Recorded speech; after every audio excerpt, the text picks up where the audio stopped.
TWR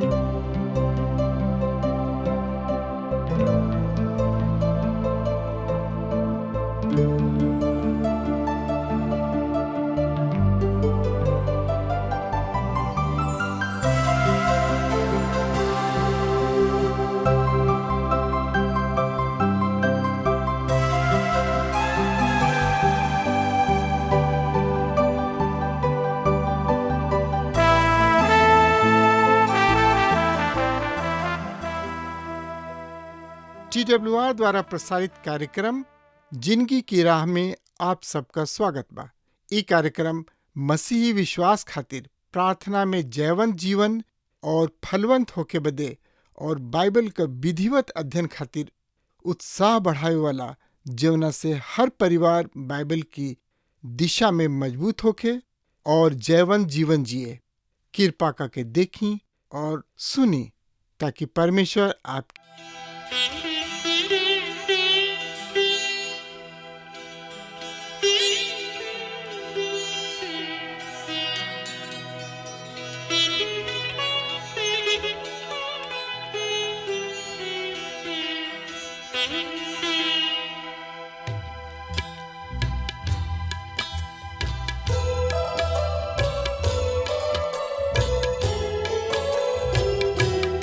एक दिन खड़ा होए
पिछला संदेश में हमने के पढ़ले रह जा और समझ ले भी रह जा कि कैसे ओबद्याह प्रभु यीशु मसीह के जन हमें और कैसे ऊ भविष्यवाणी कैले जौन की पूरा अभी भइल। हाँ श्रोता मित्र भाई बहन, पिछला कार्यक्रम में हमने के इहो देखले रह जा कि ओबद्याह के किताब परिचय के साथ एकरा से पहला पद के अध्ययन भी कैले रह जा। आई अब हमने के देखल जाओ ओबद्याह की किताब 2 अध्याय 2 पद के। यह पद में एह तरी से लिखल बा, श्रोता मित्र भाई बहन, ओ एदोम, हम तोहरा के विश्व के राष्ट्र में बहुते तुच्छ बनाई, तोहरा से सब राष्ट्र तोहरा से बहुत ही घृणा करी। हाँ मित्र, ये लोग पहले महान रहन और जैसन की ए किताब में देखे जा रहल बानी जा, अब ओहनी लोग तुच्छ कोइल जाए वाला बाणे। ओबद्याह ओकरा के एगो भविष्यवाणी के रूप में दिहले जौन की भविष्य के देखले। पर आज हमनी के जहाँ खड़ा बानी जा, हमनी के देखतानी जा कि ई पूरा हो गइल बा। एदोम के बड़ पाप का रहे जौन की ओहनी लोग के ऊपर परमेश्वर के न्याय आयल। हाँ श्रोता मित्र भाई बहन, ओबद्याह 1 अध्याय के 3 पद एह तरी से बता रहल बा। सुनी ध्यान से, हम एह पद के रुआ सामने पढ़ रहल बानी। ओ पहाड़ सब के दरार सब में रहे वाला, ओ ऊंचा स्थान में निवास करे वाला, तोहरा दिल के घमंड तोहरा के धोखा दिही। तू अपना दिल में ई कहत रहा कि तोहरा के जमीन पर उतार सकता। हाँ श्रोता मित्र भाई बहन, तोहनी लोग के घमंड, तोहनी लोग के धोखा दिहलस। उ का रहे जेवना खातिर परमेश्वर एदोम से नफरत कैले। ई एगो अभिमान कहल जाओ या घमंड। हम शाश्वत बानी की जौना घड़ी हम ई कहनी का इहे कारण बा। घमंड यानी कि अभिमान बुरा है, पर उतना बुरा ना है श्रोता मित्र भाई बहन। दूसरा शब्द में कहल जाए, घमंड यानी कि अभिमान बुरा है, पर उतना बुरा ना है का ई चीज। हाँ मित्र, हम रुआ के उदाहरण द्वारा साफ कर दही कि कैसे आज हमने किने कुछ चीज बा जौन की पाप के विषय के अनुपात से बिल्कुल बहरी बा।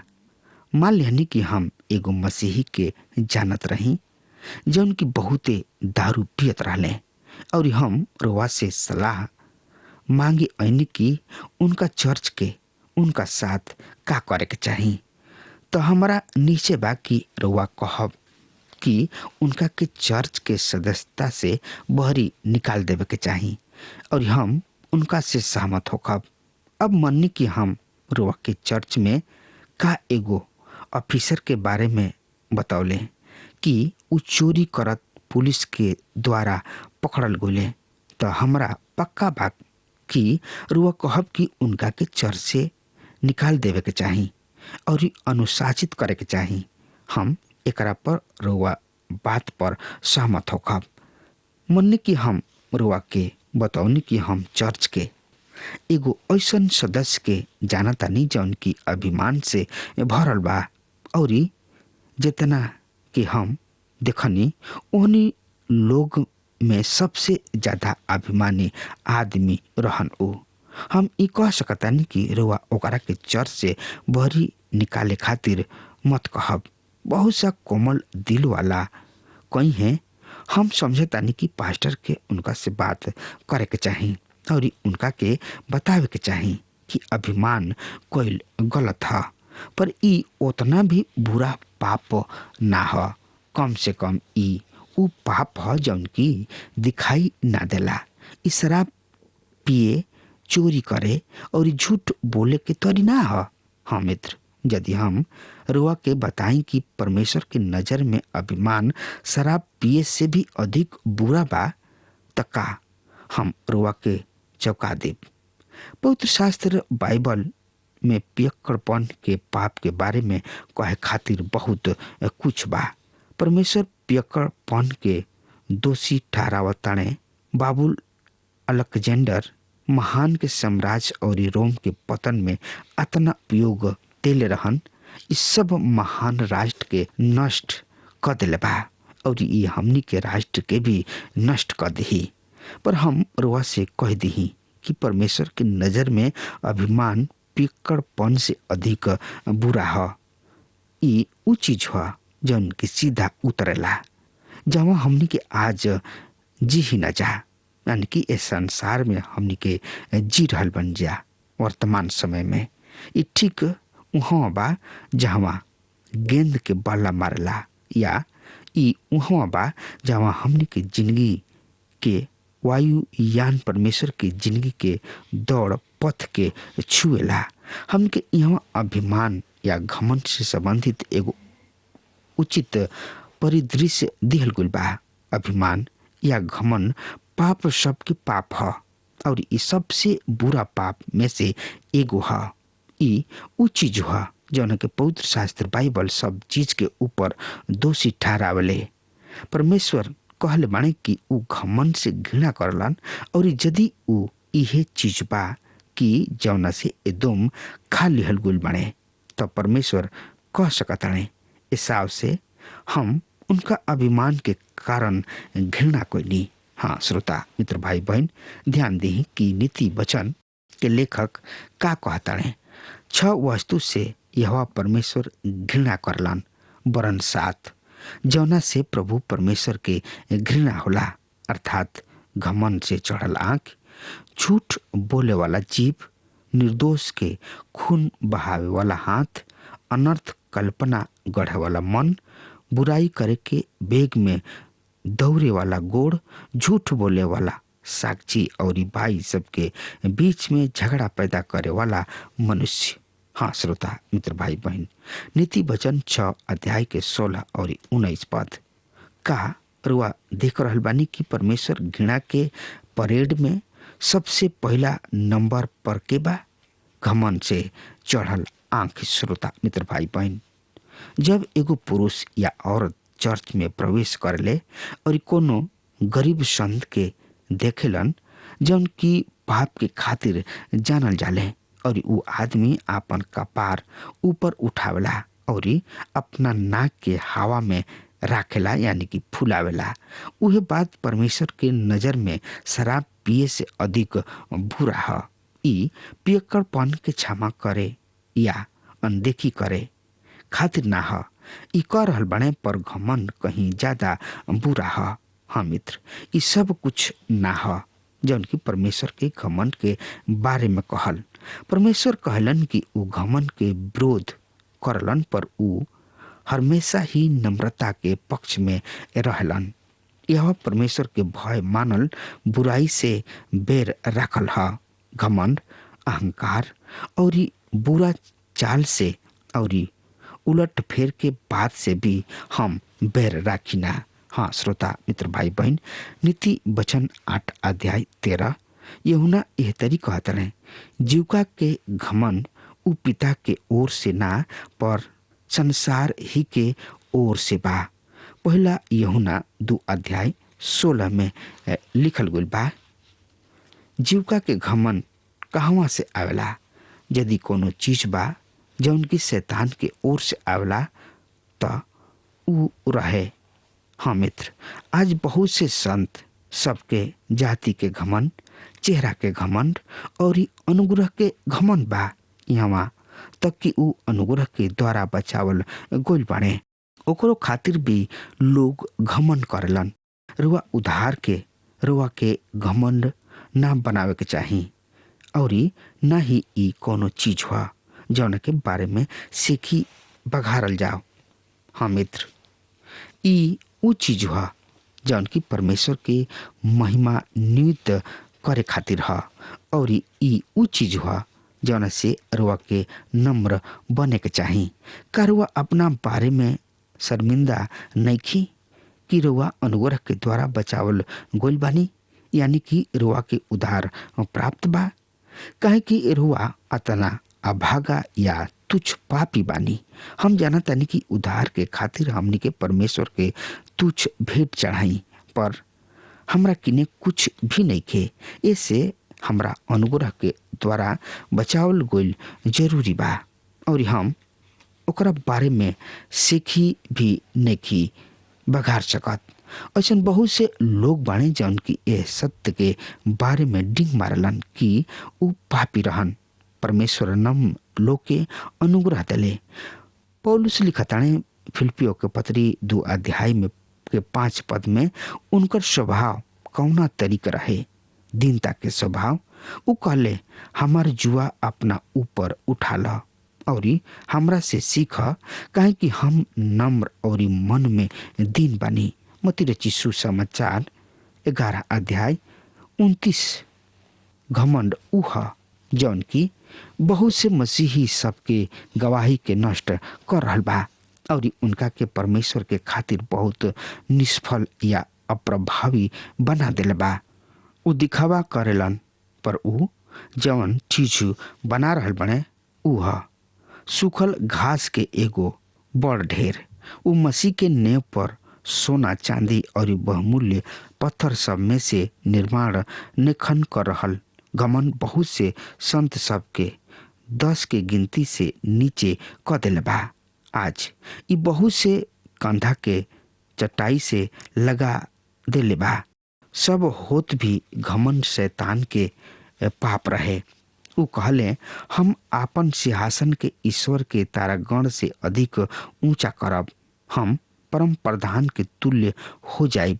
हाँ श्रोता मित्र भाई बहन, देखी यशाया नबी के किताब 14 अध्याय 12 से 14 में नबूकदनेस्सर के मूर्खता या पागलपन के कारण वास्तविक रूप से घमंड ही रहे। उ बेबीलोन के अपना राज के महल में भोर के तरी इठौले रहन। राजा टहलत रहले और कहले का ई बड़ बेबीलोन ना हो जोना के हम ही आपन बल और सामर्थ से राज निवास होके के और अपना प्रताप के बड़ाई करे खातिर बसौनी। दानियल नबी की किताब 4 अध्याय 30 में नबूकदनेस्सर के साथ का भइल। ई वचन राजा के मुंह से निकले भी ना पावले रहे कि आकाशवाणी भइल, हे राजा नबूकदनेस्सर, तोरा विषय में ई आज्ञा निकलल, राज्य तोरा हाथ से निकल गइल और तू मनुष्य के बीच से निकालल जीबा और मैदान के पशु सब के बीच से निकालल जाई और मैदान के पशु सब संग रही। दानियल नबी की किताब 4 अध्याय 31 और 32 में। हम मित्र उ कोनो दुर्घटना ना रहे। आज के मनोवैज्ञानिक नबूकदनेस्सर के स्थिति के हिस्टीरिया कहब जौन की याददाश्त खोवे के पैदा करला। ई आदमी ना जानत रहन कि उ के रहे और उ शहर चल गइलन और मैदान के पशु सब के तरी व्यवहार कइले।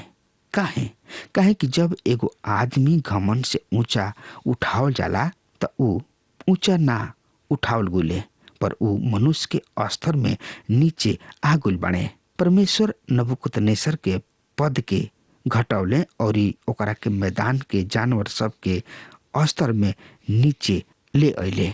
हाँ श्रोता मित्र भाई बहन, घमंड का ह हमरो के एकर परिभाषा दही। मन के घमंड जिंदगी के उ व्यवहार ह जौन की परमेश्वर के बिना जिए के एकर क्षमता प्रकट करला। हमके यहाँ ओबद्याह के किताब में पावतानी कि मन के घमंड एदोम के ए राष्ट्र के बिल्कुल एसाव के तरी ऊंचा उठौले जौन की अपना पहिलौठा के अधिकार के तुच्छ जनले रहन। इसहाक के घर में भी जहाँ खाए के बहुत तायत से रहे उ एक कटोरी दाल के पसंद कैले और उ एकरा के अपना पहिलौठा के अधिकार से अधिक प्रिय जानले। उ परमेश्वर के बिल्कुल परवाह ना कैले। पहिलौठा के अधिकार के तुच्छ समझे में उ परमेश्वर के तुच्छ समझले और अब एसाव एगो बड़ राष्ट्र बन गइल रहे जौन की परमेश्वर के बिना जिए के अपन क्षमता के प्रकट कैले रहन। हे पहाड़ सब के दरार में बसे वाला, तोहनी लोग के अभिमान तोहनी लोग के धोखा दिहलस। तोहनी लोग मन में कहला कि हमरा के भूमि पर उतार दही। ओहनी लोग बहुत ही अनोखा स्थान में रहत रहन। उ ओ पथरीला पहाड़ के किला के चिरत पिटारा के शहर में रहत रहले। हाँ श्रोता मित्र भाई बहन, आज भी उ वास्तविक में बा और देखल जा सकता। बहुत से लोग जौन की एकरा के देखलन इस शहर के आकार के द्वारा अभिभूत हो गुल बाणे। इ चट्टान के काटत बनावल गुल शहर ह। इ प्रदेश रा द्वारा सुरक्षित कोल गुल बा जौन की बहुत ही सकेत स्थान में बा। एगो घोड़ा और सवार ओ में से प्रवेश कर सकत हने, पर थोड़ा मुड़त घूमत इ एगो ऐसन शहर है जौन की आसानी से रक्षित रहे। सब कुर सुरक्षित रहन। इ प्रथम राष्ट्रीय बैंक के तरी रहे जौन की संसार के बहुत से राष्ट्र अपार मात्रा में सोना और चांदी जमा कोले रहन, काहे कि उ सोचले कि उ शहर कभी भी आक्रांत ना होई। हाँ श्रोता मित्र भाई बहन, उ पहाड़ सबके दरार में बसल रहन। उ बड़ भवन में रहत रहले जौन की ठोस चट्टान सबसे काटल गोल रहे। एकरा भीतर बहुते बड़ दरार रहे। उ पूरा तरी से सुरक्षित रहे। ऐसन ओहनी लोग सोचे ले रहन। एदोमी सब स्वतंत्रता के एगो घोषणा के संकेत कैले रहन। ओहनी लोग के सुरक्षा के झूठा एहसास रहे और ओहनी लोग परमेश्वर के साथ सब संबंध के सहमत क ले रहन। उ परमेश्वर के शासन से अलग हो गए रहन। उन लोग उनका विरुद्ध विद्रोह कैले रहन। अब ए तरी के स्थिति में परमेश्वर का कहे जा रहल बने, सुनी ध्यान से। तो एकरा बारे में जानकारी खातिर रो आपन पवित्र शास्त्र बाइबल निकाल लेनी। हाँ तो उनमें देखी उपदान नबी की किताब 1 अध्याय के 4 पद। यद्यपि तू बाज के समान ऊंचा उड़ेला, यद्यपि तोहरा खोता तारा सब के बीच में बा, तबहुओ हम तोहरा की जमीन पर उतारब, प्रभु ई कहले बाड़न। हाँ श्रोता मित्र भाई बहन, पर चाहे तू उकाब के समान ऊंचा उड़त होख, यानी कि बाज के समान काहे ना ऊंचा उड़त होख, प्रभु परमेश्वर तोहरा के छोड़ी है ना, वहां से उतार के ले आई है और तोहार न्याय करी है। पवित्र शास्त्र में उकाब यानी कि बाज के उपयोग देवता के प्रतीक के रूप में कइल गइल बा। एदोमी परमेश्वर के हरावे जा रहल बा, जिसे कि शैतान करे के कोशिश कइले रहे और उ देवता बने जात रहन। उ ओह काम के संभाले जात रहन जौना के परमेश्वर के संभाले के रहे, वरन तारागण के बीच आपन खोता बनौले होख। ई शैतान की पाप रहे कि उ आपन सिंहासन तारागण के ऊपर बढ़ावे के इच्छा कइले। परमेश्वर कहलन, तबहुओ हम तोहरा के वहां से नीचे गिराई। आज कतना लोग अपना जिंदगी के ऐसन चढ़ावे के कोशिश कर रहल बड़े जैसे कि उ परमेश्वर हमें उ समझेलन कि ओहनी लोग के परमेश्वर से कोनो आवश्यकता निखे और ओहनी लोग उनका बेगर जियलन। रोचक बात ई बा श्रोता मित्र भाई बहन की जब परमेश्वर हमनी के बनावले तो उ मन में से केहू पर भी चालन चक्का ना लगौले। काहे कि उ हमनी के जिंदगी के मार्गदर्शन करे चाहलन। उ चाहलन कि हमनी के पहले उनका किने उद्धार के खातिर आई जा और ओकरा बाद उ हमनी के जिंदगी के भार लेबे चाहलन। जब रुआ और हम आपन जिंदगी चलाई न जा तो हमनी के परमेश्वर के स्थान में बानी जा, हमनी के चालक के सीट पर बानी जा। हमनी के उ हई जा जौन की अपना छोट से जहाज के या हमनी के आपन छोट जहाज के कप्तान ह और हमनी के पानी या हवा से होके सिर्फ अपना आप के मारे खातिर जा रहल बाणे। उहे घमंड ह और जे केहू वो स्थान के प्राप्त करी और यदि ओह में बनल रही तो उ पाप कर रहल बा जौन की घातक ह। काहे कि एकर मतलब होला कि उ अत्यंत विनाश में जई हैं। हाँ श्रोता मित्र भाई बहन, का रुआ दोबारा दूरबीन में देखब एदोम एसाव के देह धारण या अवतरण है। वहाँ एसाव खड़ा बाणे। का रुआ देखतानी? रुआ देखतानी एगो मानवीय जानवर। रुआ युद्ध अनाध्यात्मवाद देखतानी। ई इनकर बदले वाली घिनावापन है। ए स्थान पर रुआ हमरा से कह सकतानी, हम सोचनी हम पशु से पैदा भइल बानी, पर रुआ यहाँ कह रहल बानी कि आदमी लोग जानवर यानी कि पशु के तरी व्यवहार कर रहल बने। हाँ श्रोता मित्र भाई बहन, ये बिल्कुल उहे बात है जौन कि हम कह रहल बानी। हमनी के ऊपर नहीं जा उठल, बल्कि हमनी के नीचे गिर गुल बनी जा। हाँ श्रोता मित्र भाई बहन, अब हमार समय खत्म हो रहा बा। तब तक खातिर वो हमरा के आज्ञा दी। परमेश्वर हुआ के बहुते बहुते आशीष देश। आमीन। हमके विश्वास बा कि ई कार्यक्रम आप सब खातिर फायदेमंद सिद्ध भइल हुई। अगर आप सबके लगे बाइबल से चाहे आपकी निजी जिंदगी से कोनो सवाल होके चाहे कोनो समस्या खातिर प्रार्थना करावे चाहतनी तो हमारी फोन नंबर पर जरूर संपर्क करें और आज का दिन आप खातिर सुखद बनावे।